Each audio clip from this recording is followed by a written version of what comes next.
الحمدللہ رب العالمین الصلاۃ والسلام علی رسولہ النبی الکریم وعلی آلہ واصحابہ اجمعین الحمدللہ الحمدللہ الذی ہدانا لہذا وما كنا لنہتدی لولا ان ہدانا اللہ رب اشرح لی صدری ویسر لی امری واحلل عقدۃ من لسانی یفقہوا قولی آمین یا رب العالمین۔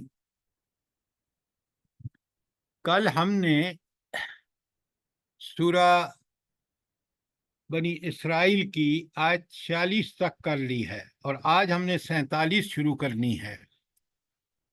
میں چاہوں گا کہ ہم خلاصہ ذرا ایک نظر خلاصے پہ ڈال لیں جو پچھلی آیات ہم نے کل کی ہیں، تاکہ چیزیں بالکل ہمیں کلیئرلی اور آپس میں ان کا کیا تعلق ہے وہ سب چیزیں ہمیں سمجھ میں آ جائیں۔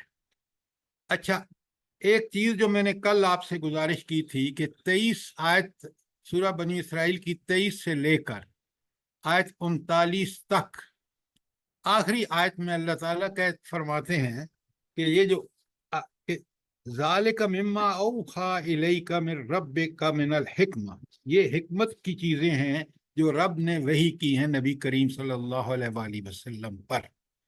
اب یہ حکمت کی باتیں کون سی ہیں جو 39 سے لے کر 23 سے لے کر 39 میں آئی ہیں؟ کون سی حکمت کی باتیں ہیں؟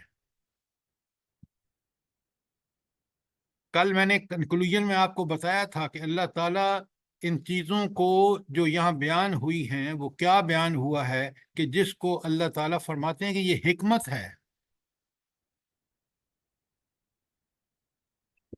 سر جلدی نمبر 1 شرک سے اجتناب، والدین سے حسن سلوک، رشتہ داروں، مساکین، مسافروں کے حقوق کا احترام، فضول خرچی سے اجتناب، مانگنے والوں کو اگر منع کرنا ہے تو ان سے نرمی سے منع کرنا، بخل کی ممانعت، زنا اور اس کے مرکات سے اجتناب، انسانی جان کی حرمت کا خیال رکھنا، یتیم کے مال کی حفاظت، ایفائے عید، ناپ تول میں احتیاط، بغیر علم کے کسی چیز کے پیچھے نہ لگنا، متشابہات کے پیچھے نہ پڑنا، تکبر سے اجتناب، قتل اولاد یا ضبط اولاد کی ممانعت۔ جزاک اللہ جزاک اللہ، یہ ہیں وہ باتیں جو ساری بیان ہوئی ہیں۔ آپ کو چاہیے کہ آپ بیٹھ کے لکھیں باقاعدہ، جس طرح انہوں نے شاید گلزار صاحبہ نے بیان کیا ہے۔ نمبر 1 پہ یہ، نمبر 2 23 آیت سے شروع ہو جائیں اور 39 تک آئیں، وہ ساری چیزیں حکمت ہے۔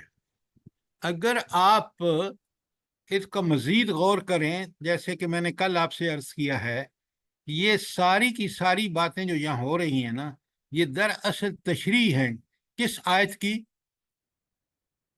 سورہ نحل کی 90 آیت، سورہ نحل کی آیت 90 کی 90 آیت میں 3 اللہ تعالیٰ نے ٹاپ کی نیکیاں بتائی ہیں۔ ان اللہ یامر بالعدل والاحسان وایتاء ذی القربی، یہ 3 نیکیاں ہیں، 3 فضائل اخلاق ہیں اور 3 رذائل ہیں۔ وَيَنْهَا عَنِ الْفَحْشَاءِ وَالْمُنْكَرِ وَالْبَغْيِ، یہ 3 وہ چیزیں ہیں، فحشاء، منکر اور بغی۔ اس کی یہاں تفصیلات بتائی ہیں ان آیات میں۔ یہ تھی جو ہم نے پڑھی ہیں 23 سے لے کر 39 آیت تک سورہ بنی اسرائیل میں۔ یہی بات پھر پہلے بیان ہوئی ہے سورہ انعام کی آیت 151 سے 153۔ پتہ نہیں آپ نے ملا کے پڑھا ہے یا نہیں۔ میں نے گزارش کی تھی کہ آپ ذرا دیکھیں تاکہ قرآن آپ کو پوری طرح سمجھ آئے۔ ان چیزوں کو یہ حکمت اللہ تعالیٰ کہہ رہا ہے۔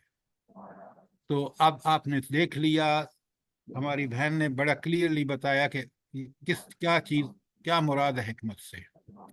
حکمت فضائل اخلاق ہے۔ اگر میں اس کو اور خلاصہ بیان کروں تو برے اخلاق کو چھوڑ دینا اور نیک اخلاق کو کہتے ہیں مورل ورچوز انگریزی میں، اور اردو میں کہتے ہیں فضائل اخلاق۔ لکھیں فضائل اخلاق، اپنے اندر سارے کے سارے سمو لینا، اور رذائل اخلاق سے مکمل اجتناب، یہ حکمت ہے۔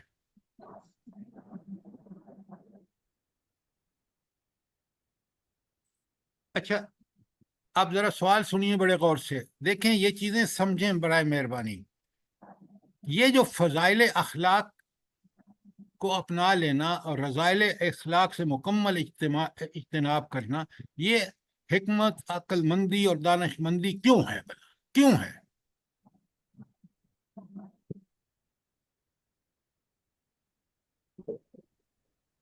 دیکھیے بڑے غور سے سنیں، بات کو سمجھیں.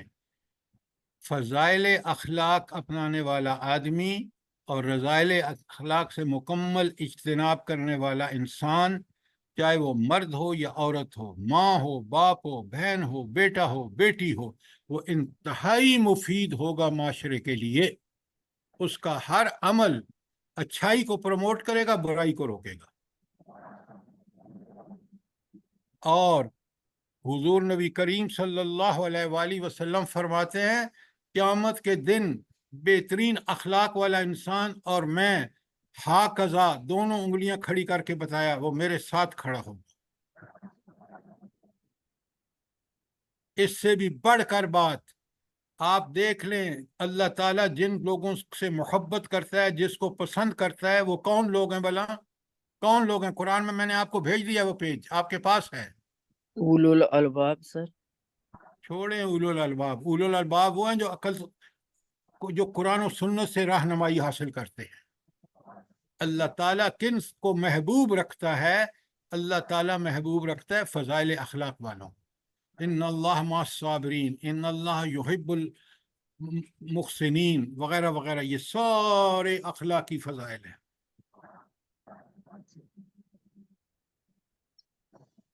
یہ سب چیزیں نوٹ کیا کریں. اچھا آپ مجھے یہ بتائیں کہ کسی کی جو اخلاق، روحانی طاقت کے، کوئی شخص روحانی طور پہ کتنا مضبوط ہے، اس کو کیسے ناپیں گے؟ کیسے دیکھیں گے کہ یہ شخص واقعی روحانی طور پر بڑا اعلیٰ درجے کا آدمی ہے؟ سر اس کے اخلاق کی اقدار جو ہوں گی نا، ان سے کیسے ایگزیکٹلی ہو سکتا ہے؟ ڈاکٹر صاحب بالکل ٹھیک کہا آپ نے. کسی کی روحانی طاقت اس وقت پتہ چلتی ہے جب ہمیں پتہ چلتا ہے کہ واقعتاً اس کے حسن اخلاق سے کا بالا بندہ ہے. تو میں نے جو ساری باتیں آپ کو بتائی ہیں کہ اللہ تعالیٰ کو وہی لوگ محبوب ہیں جو حسن اخلاق رکھتے ہیں. نماز کیا کرتی ہے بلا؟ ان الصلاۃ تنہی عن الفحشاء والمنکر، نماز برائیوں سے روکتی ہے. یہ ہے اخلاق کی تربیت دے رہی ہے نماز. حج آپ جب کرنے جاتے ہیں تو آپ سے کہا جاتا ہے اس بھیڑ میں، اس رش میں بھی آپ نے اچھے اخلاق کا مظاہرہ کرنا ہے. لا ولا فسوق ولا جدال فی الحج. تربیت ہو رہی ہے، آپ کی اخلاقی تربیت ہو رہی ہے. دینی باقی سب موجود ہیں، لیکن یہ میں آپ کو اس کا اخلاقی پہلو واضح کر رہا ہوں. آپ روزہ رکھتے ہیں تو اللہ تعالیٰ فرماتے ہیں کہ روزے کا سب سے بڑا مقصد لعلکم تتقون، تاکہ تم میں تقوی پیدا ہو. تقوی کیا ہے بلا؟ نیکیوں کی طرف بڑھنا، آنکھوں سے بچنا برائیوں اور سے نیکیاں. جلدی بتائیں.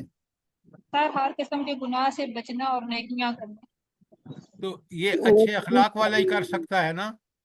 جی جی سر. تو اب آپ کو سمجھ آئی کہ یہ اخلاق دین میں کتنا اہم ہے. یہ جو بحثیں ہوتی ہیں نا شروع میں، جیسے اب آج ہم کر رہے ہیں، یہ بڑے نقطے ہوتے ہیں، اس میں ان کو پکڑیے، بعد میں ان کو نوٹ بنائیے تاکہ پھر آپ کو یہ چیزیں بالکل ازبر ہو جائے. اچھا اب ہم چلتے ہیں آج کی جو ہماری آیت ہے، آیت نمبر، ہاں تھوڑا سا میں خلاصہ بیان کر دوں. آیت نمبر 40 میں اللہ تعالیٰ نے شرک کی تردید ایک نئے طریقے سے کی ہے. بھلا وہ کیا طریقہ ہے؟ اللہ تعالیٰ فرماتے ہیں کہ یہ کافر جو ہے نا، یہ شرک مشرک جو ہیں، ان کا طریقہ واردات دیکھیے. وہ کیا کرتے ہیں؟ افاسفکم ربکم بالبنین واتخذ من الملائکۃ اناسا. کیا عجیب بات ہے کہ تمہارے رب نے تمہیں تو بیٹوں سے نوازا اور خود اپنے لیے ملائکہ کو بیٹیاں بنا لیا. انکم لتقولون قولا عظیما، یہ بہت بڑی بات ہے جو تم کہتے ہو. فرشتے مخلوق ہیں اور تم نے اس کو اللہ کی بیٹیاں بنا دیا، اور اپنے لیے چاہتے ہو کہ ہمیں بیٹیاں نہ ملیں بیٹے ملے. تو کیسی زبردست اس کی تردید شرک کی ہے، اور اس کی لغویات کو بیان کیا ہے کہ یہ لوگ کیسے لوگ ہیں. اور اس پہ بڑا وقت گزارا کل ہم نے. وَلَقَدْ صَرَّفْنَا فِي هَذَا الْقُرْآنِ، ہم نے اس قرآن میں لوگوں کو طرح طرح سے سمجھایا. آپ مجھے بتائیں کہ شرک، رد شرک پہ قرآن نے کس طرح اسلوب بدل بدل کے بات کو کلیئر کیا ہمیں. دوبارہ جی اٹھنا کتنا اہم ہے، اس کے لیے دلائل پہ ڈھیروں لگا دیے قرآن کے. دیکھیں کن کن صفحات پہ یہ موجود ہے. تو طرح طرح سے کیوں سمجھایا بھلا؟ مقصد کیا تھا؟ لوگوں کو بات کھول کھول کے طریقے سے کیوں سمجھایا؟ تاکہ شرک کرنے سے بچ جائیں. سب سے بڑا لیذکروا. ڈاکٹر صاحبہ کیا بات کر رہی ہیں؟ لیذکروا آگے لکھا ہوا ہے تاکہ لوگ نصیحت حاصل کریں، ہوش میں آئیں. لیکن ہوا کیا؟ وَمَا يَزِيدُهُمْ إِلَّا نَفُورًا. وہ حق سے دور ہی بھاگے جا رہے ہیں. آپ دیکھ رہے ہیں آج امت مسلمہ کو دیکھ لیں، جن اپنے ہم ایمان کا دعویٰ کر رہے ہیں. اور آیت 42 میں عقلی دلیل جو عین عقل کے مطابق ہے. کسی کا مائک کھلا ہوا ہے، سیما صاحبہ ذرا بند کریں پلیز. عجائب مائک بند کیا کرو یار. اچھا، اب عقلی دلیل اس لیے کہ دیکھیں نا، قُلْ لَوْ كَانَ مَعَهُ آلِهَةً كَمَا يَقُولُونَ، جیسے یہ لوگ مشرک کہتے ہیں نا کہ اور بھی الہ ہے نعوذ باللہ جن کے پاس طاقت ہے. تو وہ کہتے ہیں اگر ایسی صورتحال ہوتی اذا لابتغوا الی ذی العرش سبیلا، پھر وہ عرش کی کرسی جس پہ اللہ بیٹھا ہے اس تک اس قبضہ کرنے کی کوشش کرتے. یہ عام آپ کا تجربہ ہے، ایک دو بادشاہ ہوں تو ایک کہے گا یہ ہونا چاہیے، دوسرا کہے گا یہ ہونا چاہیے، بالآخر وہ لڑائی ہو کے ایک ختم کر دیں گے. تو یہ عقل مانتی ہے کہ تنہا ایک اللہ ہے جس کائنات کا مالک ہے، اسی کے حکم سے کوئی انٹرفیئر نہیں کر سکتا اس کے حکم میں. توحید کی انتہا. اور آیت 43 میں فرمایا سبحانہ، اللہ ہر تعالیٰ ہر قسم کی نقائص، خرابیوں اور برائیوں سے پاک ہے. وَتَعَالَى عَمَّا يَقُولُونَ عُلُوًّا كَبِيرًا، اور اللہ تعالیٰ ہر چیز سے جو لوگ یہ کہتے ہیں، جو اللہ تعالیٰ کی شان میں گستاخیاں کرتے ہیں، اللہ اس سے بہت بلند ہے. اور آیت 44 میں بتا دیا کہ یہ کائنات کی ہر چیز اللہ تعالیٰ کی تسبیح بیان کر رہی ہے، اور ان کی تسبیح تم سمجھتے نہیں ہو. تو اس میں ہمارے لیے کیا؟ یہ آیت 44 میں جب اللہ تعالیٰ فرماتے ہیں کہ ساتوں آسمان اور زمین اور جو کچھ اس میں ہے وہ اللہ کی تسبیح بیان کر رہا ہے، لیکن تم اس کو سمجھتے نہیں ہو، تو اس میں آپ کے اور میرے لیے کیا اس سے نقص کرتے ہیں؟ پرندوں کی بولیاں ہیں، پرندوں کی بولیاں ہم نہیں سمجھتے. آپ پرندوں کو چھوڑیں، میرا سوال ہے کہ آپ کے اور میرے لیے کیا اس میں ہدایت ہے؟ تاکہ ہم اطاعت میں رہیں، اللہ تعالیٰ کی اطاعت میں ہر وقت. تاکہ ہر سانس سانس پہ اللہ کو یاد کریں، ہم بھی اللہ کا ذکر کریں اور اس کی پاکی بیان کریں، تسبیح کریں. ہم بھی تسبیح کریں. یہاں صرف کیونکہ ہر چیز تسبیح کر رہی ہے، اور سب سے زیادہ فضل کس پر ہے اللہ تعالیٰ کا؟ انسان پر سب. ہم لوگوں. یہاں اب آپ کا یہاں نتیجہ یہ نکلتا ہے اس آیت سے کہ انسان کو سب سے زیادہ اللہ کی تسبیح اور حمد بیان کرنی چاہیے. نتیجہ ٹھیک نکالیں. اچھا، اب آ جائیے آیت. ہاں، یہ اللہ تعالیٰ کیوں فرما رہے ہیں آیت 45 میں کہ جب آپ قرآن پڑھتے ہیں تو اللہ تعالیٰ ان کافروں کے درمیان اور آپ کے درمیان ایک پردہ حائل کر دیتے ہیں. آیت 45 کا مضمون ہے. اللہ تعالیٰ کیوں پردہ حائل کر دیتے ہیں؟ اللہ نے تو قرآن بھیجا ہی اس لیے کہ لوگ سنیں اور اس پہ عمل کریں. قبول کریں؟ سر چونکہ خیر وہ اللہ سننا تعالیٰ نہیں چاہتے اس وجہ سے، جی اللہ وہ تعالیٰ سننا ہی سننے نہیں کے چاہتے۔ لیے چاہتے ہیں۔ سر اللہ آپ تعالیٰ اس وجہ سے ان کے دلوں پہ ان کے درمیان پردہ عائل کر دیتے ہیں، کیونکہ جو اللہ تعالیٰ نے ان کی فطرت بنائی تھی انہوں نے بدعملیاں کر کر کے اس کو مسخ کر چکے ہوتے ہیں، جس کی وجہ سے وہ اس قرآن کا جو اصل پیغام ہے وہ سمجھ ہی نہیں پاتے، اس لیے اللہ وہ تعالیٰ ان سننا کو نہیں چاہتے، سمجھیں گے جب جب سنیں گے۔ آپ نے پوری بات ٹھیک کی، آخر میں بات یہ ہے کہ وہ کافر اس قرآن کو سننا نہیں چاہتے، اگر سنتے ہیں تو انتہائی بیزاری کا کہ یہ کیا اللہ بات کر رہے ہیں جو نبی کریم صلی اللہ علیہ وسلم ہے۔ ہم تو دنیا میں عیاشیاں کرنا چاہتے ہیں اور یہ ہمیں روکنا چاہتے ہیں، وہ غلط بات ہے، نعوذ باللہ۔ اللہ جب یہ آپ کا اللہ کے محتاجی کا آپ کہتے ہیں کہ میں اپنے مرضی پہ چلوں گا، اللہ نے اجازت دی ہے، لیکن مرضی پہ چلو گے تو قیامت کے دن بھگتو گے بھی۔ لہٰذا اس میں اللہ تعالیٰ نے صاف صاف بتا دیا کہ میں ان لوگوں کے دلوں پر مور لگا دیتا ہوں جو اپنی فطرت جس پہ پیدا کی اس کو مسخ کر کے اور برائیاں کر کر کے اتنے برائی کے لٹو ہو جاتے ہیں کہ پھر وہ نیکی کی بات سننا ہی نہیں چاہتے، اس شخص کے دل پر اللہ مور کرتے ہیں۔ اور پھر آگے آیت 46 میں بڑا کلیئر کر دیا کہ ایسے لوگ اللہ تعالیٰ کیا کرتے ہیں، اللہ تعالیٰ پھر ان کی حکمت کا تقاضا ہے کہ ان کے دلوں پر وہ کر دیتے ہیں، غلاف چڑھا دیتے ہیں، کانوں میں ان کے گرانی ہو جاتی ہے، اور وہ جو ہے وہ اپنے ان شغلوں جو شیطانی طاغوتی اور نفس امارہ اس کے پیچھے چلتے ہیں۔ اب آ جائیے آیت 47 پر جو آج ہم نے شروع کرنی ہے۔ یہ خلاصہ آپ مہربانی کر کے اچھی طرح تیار کیا کریں تاکہ ہمیں درس جو آپ اتنی محنت کرتے ہیں، صبح صبح آپ تشریف لاتے ہیں، سنتے ہیں، لیکن آپ کو چاہیے کہ جو سنا ہے اس کو پوری طرح ڈائجسٹ کریں، اگر کوئی چیز کلیئر نہ ہو تو سوال کریں اگلے دن۔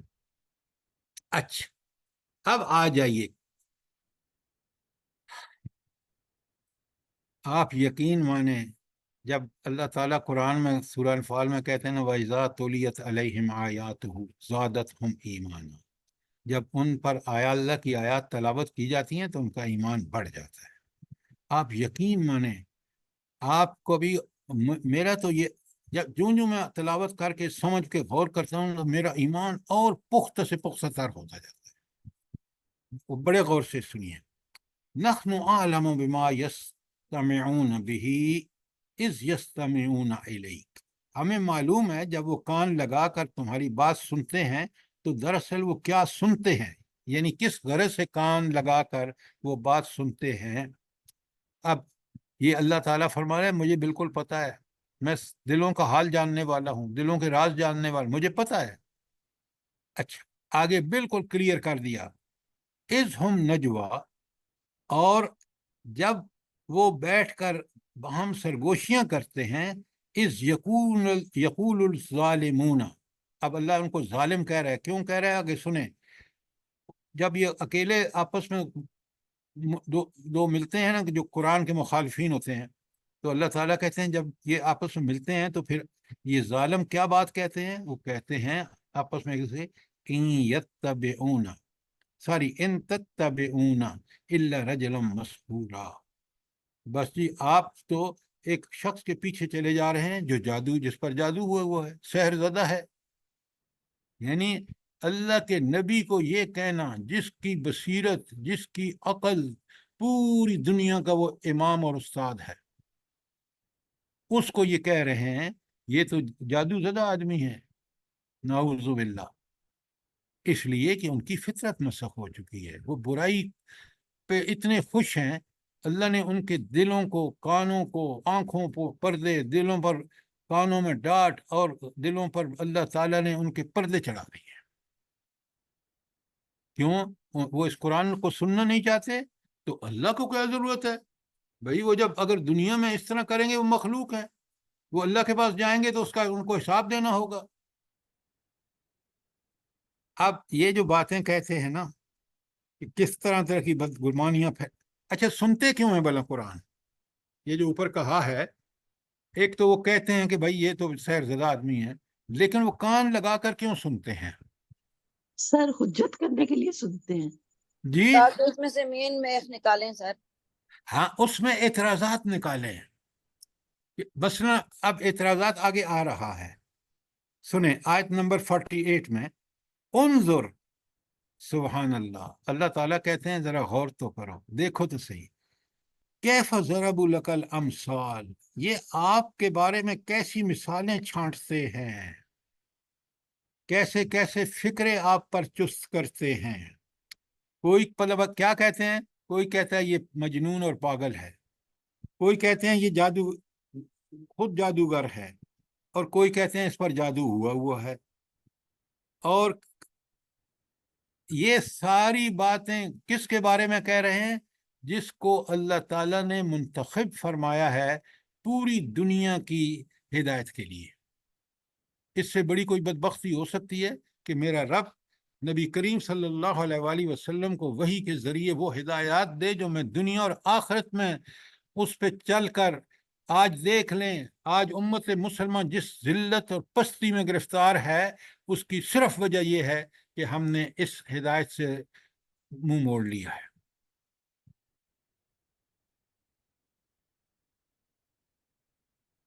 نبی کریم صلی اللہ علیہ وآلہ وسلم کا زمانہ اپنے سامنے لائیے ذرا، دیکھیے عرب کتنے جاہل، بات بات پہ لڑائیاں، اور کوئی شخص اپنی بچی کو زندہ درگور کر سکتا ہے؟ کتنے سخت دل تھے. ان کو اس قرآن نے وہ تبدیلیاں ان کے اخلاق، کردار، عبادات، اعمال میں کہ وہ دنیا کے امام بن گئے. اسی نبی کو اسی معاشرے میں وہ لوگ جو گندے لوگ تھے، وہ نبی کریم صلی اللہ علیہ وسلم کو یہی کہتے تھے، نعوذ باللہ یہ دیوانہ ہے، یہ کوئی جادوگر ہے، یا یہ اس پر جادو ہو گیا ہے، ایسی باتیں کہتے تھے.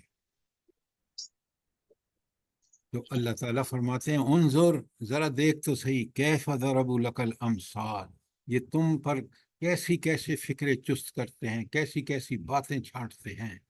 فضلوا، یہ بھٹک گئے ہیں. فلا یستطیعون سبیلا، انہیں راستہ نہیں مل سکتا. کیوں نہیں ان کو راستہ مل سکتا؟ جلدی بتائیں. تدلو سر، تدلو. کیونکہ وہ گمراہ ہو گئے ہیں نا. وہ تو کہہ رہا ہے قرآن گمراہ کیوں ہو گئے ہیں. وہ قرآن جو گمراہی سے نکالتا ہے، اس قرآن کو چھوڑ دیا انہوں نے. دلیل آئیے تاکہ سامنے والوں کو بتائیں کہ بھائی کیوں گمراہ ہو گئے ہیں. گمراہی انسانوں کو گمراہی سے ہدایت کی روشنی کی طرف، صراط مستقیم کی طرف کون نکالتا ہے؟ جلدی بتائیں. قرآن مجید نکالتا ہے. اللہ نے یہ کتاب بھیجی اسی لیے، اس کا مقصد بار بار آیا ہے، ساری آیتیں آپ سن چکے ہیں. تو یہ ان کو اس لیے راستہ نہیں ملے گا کہ انہوں نے فیصلہ کر لیا کہ ہم نے اس قرآن کی مخالفت کرنی ہے. اور ہدایت کا ذریعہ، سورس، منبع صرف اور صرف قرآن ہے.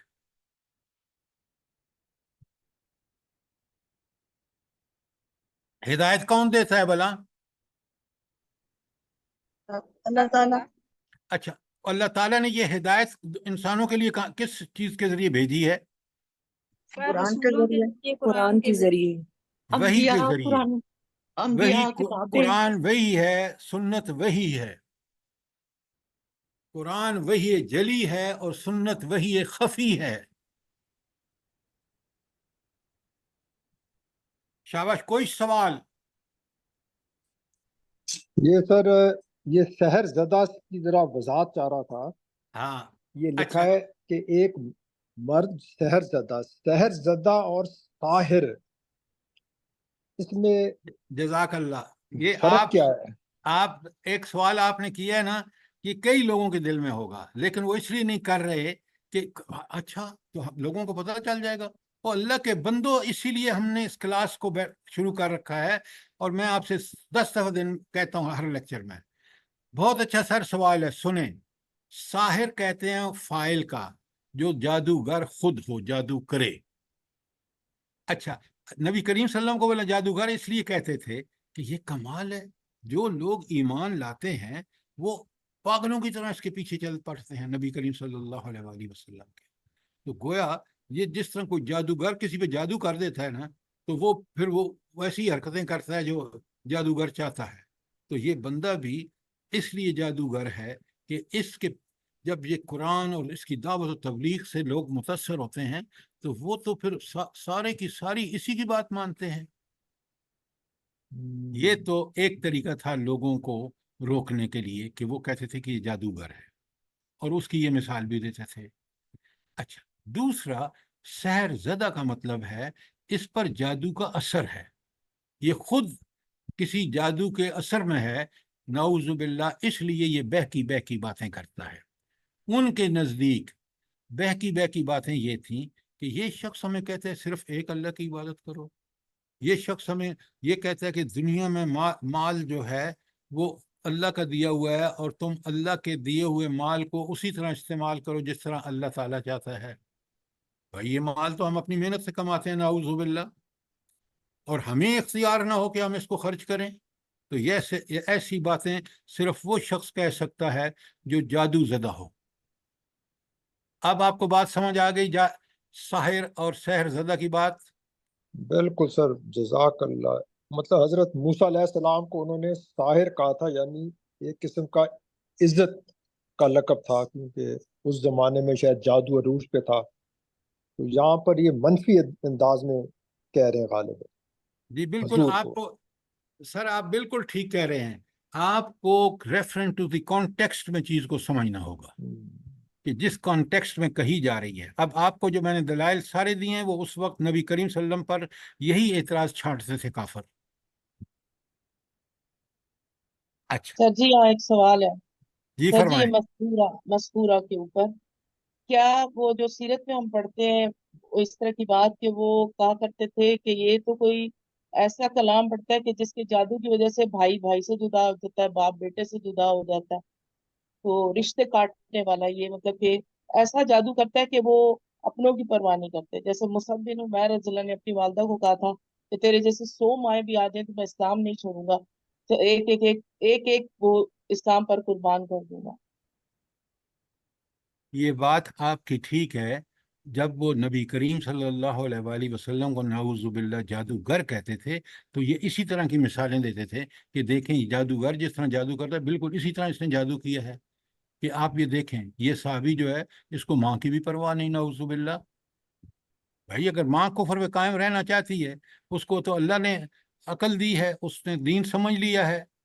اب وہ اس مثال کو آپ مسلمان کہتا ہے کہ دیکھو یہ اللہ کا دین کتنا برحق ہے، یہ اللہ سے محبت پہلے باقی سب اس کے تحت. کافر کہتا ہے کہ نہیں یہ شخص اللہ کا اتنا کیوں چہتا بن گیا ہے، اس پہ جادو ہوا ہے کہ اس نے ماں کی بات نہیں مانی. بات آپ کو سمجھ آ رہی ہے؟ جی جی. اچھا اب چلیں، اب ایک بڑا کافروں کا اعتراض خود اللہ تعالیٰ نے آیت 49 میں بتا دیا کہ یہ کافر کیا کیا اعتراض کرتے تھے. قالو، تو یہ کافر کہتے ہیں، کافر میں اپنی طرف سے لگا رہا ہوں، اذا کنا عظاما ورفاتا ائنا لمبعوثون خلقا جدیدا. وہ کہتے ہیں کہ جب ہم صرف ہڈیاں اور خاک ہو کر رہ جائیں گے تو کیا ہم نئے سرے سے پیدا کر کے اٹھائے جائیں گے؟ اب دیکھیں نا، بظاہر جو عقل وہی سے کتابیں نہ ہو، اگر مجھے سب سے پہلے کہ میں بالکل فرض کیجئے آج میری عمر 60 سال ہے، 61 سال پہلے میں کوئی قابل ذکر چیز تھا؟ کسی میرے والدین تک کو پتہ نہیں تھا. تو کس ہستی نے مجھے عدم سے وجود میں لایا؟ میں کہیں تھا ہی نہیں، مجھے وجود بخشا. آج میں اس کی فضل و کرم سے ایک ایک چیز کو سمجھ رہا ہوں کیونکہ میں قرآن کا طالب علم ہوں. تو جس اللہ نے مجھے عدم سے وجود میں لایا ہے، میں تھا ہی نہیں، مجھے پورا انسان بنا کے کھڑا کر دیا، آج کیا میں، جب وہ مجھے کہتا ہے کہ تم دوبارہ زندہ کیے جاؤ گے اور زندہ کر کے تمہیں اپنے ہر عمل کا حساب دینا ہوگا، جو میری عقل بھی مانتی ہے کہ بندے کو جب اللہ تعالیٰ نے اتنی ساری نعمتیں عطا فرمائی ہیں، اس پر پیدا فرمایا ہے، پیدا کر کے ایک زندگی دی ہے، اور زندگی کو بتایا ہے کہ یہ تمہارے لیے زندگی کے ہر عمل کا تمہارا امتحان ہوگا، نتیجہ قیامت کے دن نکلے گا جب تم دوبارہ اٹھائے جاؤ گے۔ اب اس پر میں اگر اعتراض کروں تو مجھ سے بڑا کوئی بے وقوف ہوگا جو خود اپنے وجود اس کو بتا رہا ہے کہ یہ آج اگر تیرا وجود ہے جب پہلے نہیں تھا، تو کل جب تم مر جاؤ گے تو تمہیں اللہ دوبارہ اٹھائے گا، وہی اللہ جس نے تمہیں پیدا کیا ہے پہلے۔ تو اللہ کہتے ہیں کہ یہ کافر یہ کہتے ہیں نا کہ جب ہم ہڈیاں اور خاک ہو کر رہ جائیں گے تو ہمیں نئے سرے سے پیدا کر کے کیا ہم اٹھائے جائیں گے؟ اللہ اکبر، کیا بات ہے! آیت 49 میں نے پڑھی ہے، سنے 50۔ کل اے اللہ کے رسول ان کو بتا دو، اعلان کر دو، کونو حجارتن او حدیدن، تم تو کہہ رہے ہو نا کہ ہم ہڈیاں اور مٹی ہو جائیں گے، اللہ کہتے ہیں اگر تم پتھر یا لوہا بھی ہو جاؤ تو جب اس کا حکم ہوگا تو تم جو ہے بالکل سیدھے کھڑے ہو جاؤ گے قبر سے نکل کے۔ سورہ یاسین میں ہے نا کہ جب دوسرا سور پھونکا جائے گا، ہر انسان اپنی قبر سے نکل کے کھڑا ہو جائے گا اور سیدھا چل دے گا۔ کہ سیدھا کس طرح چل دے گا؟ میدان محشر کی طرف۔ ہاں، میدان حشر کی طرف چل دے گا، کوئی اور اس کے پاس چارہ نہیں ہوگا۔ اللہ رب العالمین نے یہ چیز اس کے ذہن میں ڈال دی ہے کہ میں نے تمہیں زندہ کر دیا، چلو محشر کو۔ ہر آدمی محشر کی طرف رواں اور دواں ہوگا، وہاں کوئی کسی کی مرضی نہیں چلے گی۔ تو اللہ تعالیٰ فرما رہے ہیں تم تو کہہ رہے ہو نا کہ ہم مٹی اور ہڈیاں ہو رہ جائیں گے، اللہ کہتے ہیں اگر تم لوہا بھی بن جاؤ، تم پتھر بن جاؤ، پھر بھی اللہ تمہیں زندہ ضرور کرے گا۔ یہ جو روز آپ پڑھتے ہیں نا، یحیی و یمیت، وہ زندہ بھی کرتا ہے اور مارتا بھی ہے، یہ اس کے طاقت، اس کا اختیار ہے، جب چاہے کرے گا۔ اچھا، اب اس کی جو جواب ہے نا، قرآن نے دوسری جگہ پر دیا ہے، وَلِلَّذِي فَطَرَكُمْ أَوَّلَ مَرَّةٍ، کون تمہیں زندہ کرے گا؟ وہ جس نے تمہیں پہلی مرتبہ پیدا کیا۔ تو سر تھوڑا سا رہ گیا بیچ میں آیت کا حصہ، کون سا؟ او خلقن مما یکبر فی صدورکم، یہ والی آیت تو ابھی پڑھی نہیں ہے۔ نہیں، کل کونو حجارتن او حدیدن، اس کے آگے سر، جی اس کے آگے سر ابھی اگلی آیت تو پڑھی نہیں ہے ابھی۔ وہ 51 ہے آیت۔ 51 نہیں پڑھی، 50 میں اللہ تعالیٰ فرما رہے ہیں کل اے اللہ کے رسول ان کو بتا دو، اعلان کر دو، کونو حجارتن او حدیدن، کہ اگر تم لوہا اور پتھر بھی بن جاؤ تو اللہ تمہیں ضرور دوبارہ زندہ کرے گا۔ کیوں وہ زندہ کرے گا؟ کہ اس کی دلیل کیا ہے؟ میں نے ابھی آپ کے سامنے کھول کے بتایا ہے کہ اللہ تعالیٰ نے تمہیں، جب تمہارا وجود تھا ہی نہیں، تمہیں پیدا کر کے اور ایک وجود بخشا، ایک زندگی بخشی۔ اس زندگی کا مقصد ہی تو یہی تھا کہ جو تم عمل کرو گے، فَمَن يَعْمَلْ مِثْقَالَ ذَرَّةٍ خَيْرًا يَرَهُ وَمَن يَعْمَلْ مِثْقَالَ ذَرَّةٍ شَرًّا يَرَهُ، ایک دن پیدا کر کے، زندہ کر کے، اپنے سامنے کھڑا کر کے تمہیں ایک ایک عمل دکھایا جائے گا، باریک سے باریک عمل جو تم نے کی ہیں، بڑے سے بڑے عمل جو تم نے کی ہیں۔ اچھا، تو اب اس کے دلیل میں آپ کو بتا رہا ہوں کہ اللہ اس فرماتے ہیں کہ کل الذی فطرکم اول مرہ، ان سے کہو کہ وہ تمہیں وہی اٹھائے گا جو جس نے تمہیں پہلی دفعہ پیدا کیا۔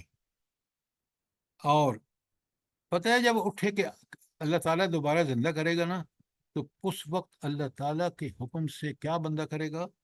فَسَيَنْغُضُونَ إِلَيْهِ رُؤُوسَهُمْ وَيَقُولُونَ، ہاں، تو مطلب یہ ہے کہ تم اس وقت مثبت جواب کے بعد بھی یہ چپ رہنے والی اسامی نہیں ہے، بلکہ تم کیا کرو گے؟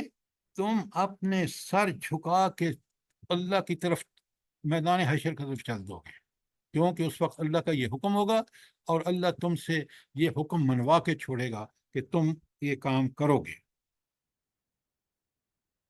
اچھا، اس آیت کا اگلا ٹکڑا کیا ہے؟ آپ بتا رہے تھے 50 کا کوئی اور آگے ہے؟ نہیں، سر یہ او خلقن مما یقولو یہ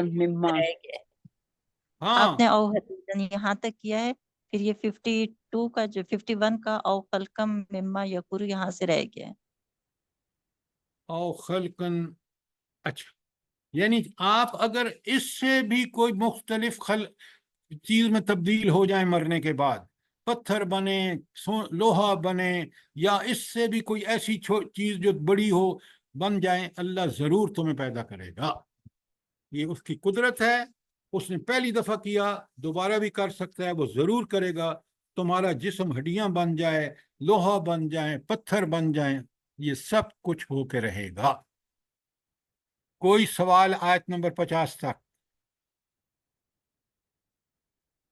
اسی لیے یہ 51 کی بات ہے، او خلقن، یا تم کوئی کسی اور خلق میں تبدیل ہو جاؤ، مما یکبر فی صدورکم، جو تمہارے سینے میں پتھر اور لوہے سے بھی بڑھ کر ہو، وہ بھی اگر تم بن جاؤ تو اللہ تمہیں ضرور پیدا کرے گا۔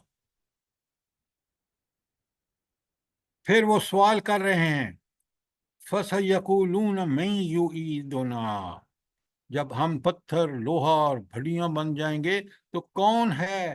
پھر وہ کہتے ہیں کہ کون ہے جو ہمیں دوبارہ لوٹائے گا، ہمیں دوبارہ پیدا کرے گا؟ یہ ان کا سوال ہے، اس پہ لکھیں یہ سوال ہے، فَسَيَقُولُونَ مَن يُعِيدُنَا۔ اس کا جواب کیا ہے؟ جلدی بتائیں۔ سر یہ آگے آپ نے قُلِ الَّذِي فَطَرَكُمْ أَوَّلَ مَرَّةٍ، قُلِ الَّذِي فَطَرَكُمْ أَوَّلَ مَرَّةٍ، وہ پیدا کرے گا جس نے تمہیں پہلے پیدا کیا ہے۔ میں کھول چکا ہوں آپ کے سامنے کہ ہمارا وجود نہیں تھا، اس کو اللہ تعالیٰ نے کس طرح پیدا کیا، یہ ہمارے اور میرے اور آپ کے سامنے کی بات ہے، کہ وہی پیدا کرے گا۔ یہ اس کا جواب ہے، قُلِ الَّذِي، ان کو بتاؤ کہ وہ ہستی پیدا کرے، فَطَرَكُمْ أَوَّلَ مَرَّةٍ، جس نے تمہیں پہلے پیدا کیا۔ اچھا، اس کے بعد کہا کہ فَسَيُنْغِضُونَ إِلَيْكَ رُءُوسَهُمْ، پھر کیا کریں گے؟ یہ سر جھکائے آپ کے پاس پہنچیں گے۔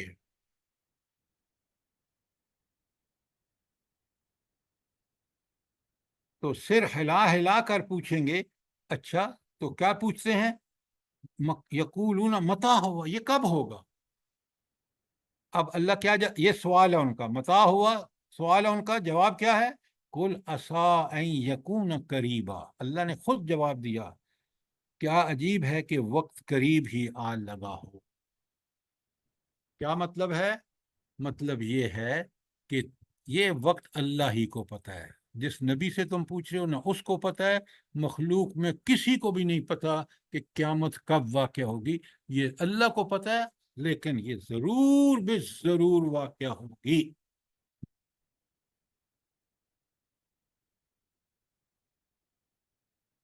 اچھا، آپ مجھے یہ بتائیں، وہ آج ساری آیتیں آپ پڑھ کے آئے ہیں 29-30 پارے میں،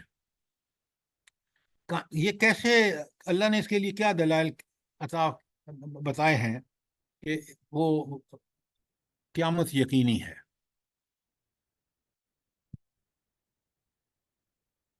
کیا کہاں سے کون سے دلائل ہیں، کہاں ہم نے پڑھے ہیں؟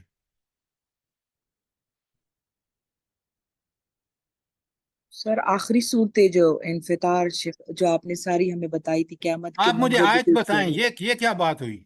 آپ مجھے ڈھیر ساری آیتیں بتا رہے ہیں، آیتیں بتائیں نا، تاکہ مجھے پتہ چلے اور آپ کو بھی پتہ ہو کہ یہ دلیل ہے وہاں پہ آئی ہے۔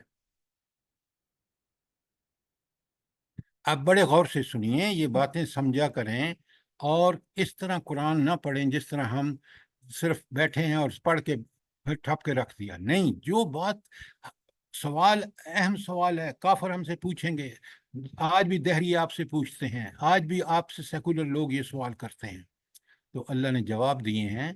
اللہ نے وہ جواب جو دیے ہیں ان 2 پاروں میں، اللہ نے تو قسم کھائی ہے اس آخرت کی، تو قسم تو اس چیز کی کھائی جاتی ہے جو بالکل یقینی ہو، صرف قسم ہی نہیں کھائی، پھر کہا کہ کئی اور چیزوں کی قسم کا ان الدین لواقع، یہ سزا اور جزا ہو کر رہے گی۔ ایک نہیں کئی آیتیں ہیں، ذرا غور سے پڑھیں، آپ قرآن کو ہمیشہ جب بھی پڑھیں غور سے پڑھیں۔ تو اللہ تعالیٰ نے قرآن میں کئی جگہ پہ کہا ہے کہ یہ قیامت کا وقوع اچانک ہوگا اور ہو کے رہے گا۔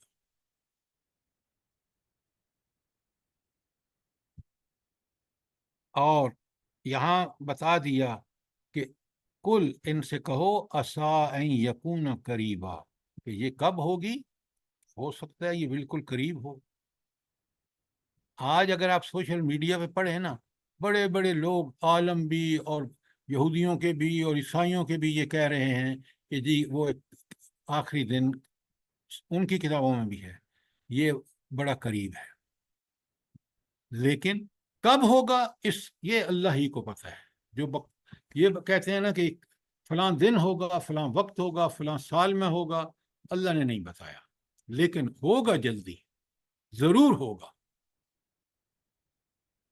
کوئی سوال آیت 51 تک؟ اچھا، قرآن مجید کا ایک بڑا عجیب اسلوب ہے، بڑا غور سے سمجھیے۔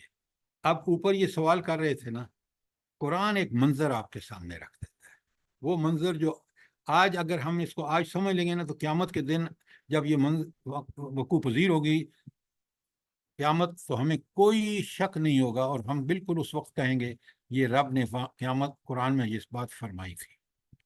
اور وہ کیا بات ہے؟ آیت 52 غور سے پڑھیے، یوم یدعوکم، جس دن وہ تمہیں پکارے گا، اللہ تعالیٰ جس دن تمہیں بلائے گا،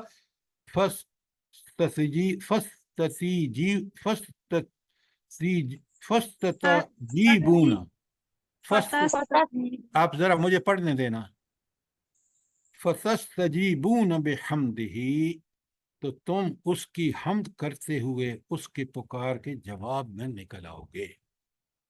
کافر بھی اس وقت اللہ کی حمد بیان کر رہا ہوگا، کیوں؟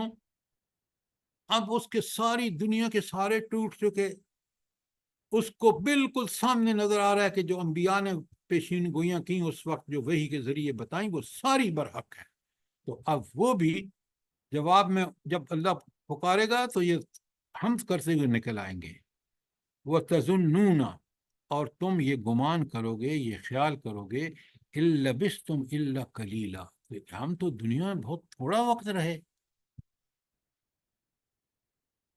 آج آپ دیکھیں، مسلمانوں کو دیکھیں، ہم بالکل اپنی آنکھوں کے سامنے دیکھیں ہیں ہمارے عزیز رشتہ دار جو مر گئے ہیں، کوئی کم عمری میں مرا، کوئی بڑھاپے میں مرا، لیکن جس کے پاس جو وقت اللہ نے لکھا تھا، جتنا عمر لکھی تھی وہ اس نے پائی، اس نے ایک ساتھ بڑھ سکی نہ کم ہو سکی۔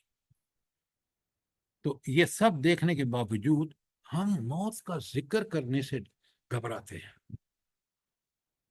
حالانکہ نبی کریم صلی اللہ علیہ وآلہ وسلم نے فرمایا، حدیث ہے کہ انسان اپنی موت کو یاد رکھے نا تو وہ بہت ساری برائیوں سے بچ جائے۔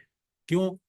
کہ میں نے تو یہ دنیا چھوڑ کے جانا ہے، اور یہ گناہ ساتھ لے کے جاؤں گا تو اللہ کے سامنے کیسے پیش ہوں گا، کیسے کھڑا ہوں گا، لہٰذا نیکیوں کا موقع ہے، کر لو۔ اس لیے کہ یہ دنیا کیا ہے، إِن لَبِثْتُمْ إِلَّا قَلِيلًا، یہ جو تم یہاں دنیا میں رہ رہے ہو نا، یہ بہت تھوڑا وقت ہے۔ اچھا، یہاں تک آپ نے دیکھا کہ آیت 52 میں بتایا دیا کہ تمہیں یہ وقت تمہارے اوپر آنا ہے، دنیا شارٹ لیو ہے، بہت قلیل وقت ہے، اس میں آخرت کما لو، اور ورنہ یہ سارے مراحل تم دیکھو گے۔ کافر اس وقت اس لیے پریشان ہوگا کہ اس نے تو ان کا ایمان، اس پر ایمان ہی نہیں لایا قرآن پر۔ مومن اس لیے مطمئن ہوگا کہ یہ جو کچھ ہو رہا ہے میرے رب نے مجھے پہلے بتا دیا قرآن۔ اب قرآن پوری طرح رہنمائی کرتا ہے، یہ تو گمراہی کی بات بتا دی نا۔ اب سنیں، اللہ تعالیٰ فرماتے ہیں آیت 53 میں، کوئی سوال 52 تک؟